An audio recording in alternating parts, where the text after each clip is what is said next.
గ్రామదేవతే గ్రామానికి అధిష్టాన దేవత. గ్రామదేవతలను ఈ రోజున మనం మర్చిపోతున్నాం గాని మన సంస్కృతిలో గ్రామదేవతలకు పెద్దపీట వేశారు. గ్రామదేవతలు ఆదిశక్తి అంశలు. గ్రామదేవతలు ఆదిశక్తి అంశలు, ప్రకృతి శక్తులు అంటుంది దేవీ భాగవతం. పేర్లేవైనా కావచ్చు, ఆరాధన పద్ధతి మారవచ్చు, కానీ శక్తి ఒక్కటే.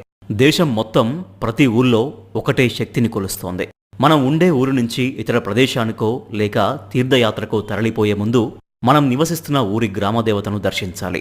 సకల భువనాలకు ఈశ్వరి, మహామాయ, జగత్తును భరించేదానివి, సచ్చిదానంద స్వరూపిణి, ఓ అమ్మా, ఎల్లప్పుడూ అన్ని ప్రదేశాల్లో నన్ను రక్షించు అని ఊరి నుంచి ఏ కారణం చేత బయటకు వెళ్తున్నామో ఆమెకు చెప్పాలి. ఆమెకు మనం ఏ కారణం చేత వెళుతున్నామో తెలియక కాదు. ఇన్నాళ్ళు మనందరినీ రక్షిస్తూ ఉన్నది ఆవిడే కదా. మనమంతా రాత్రి హాయిగా నిద్రిస్తున్న సమయంలో ఊరిలోకి ఏ దుష్ట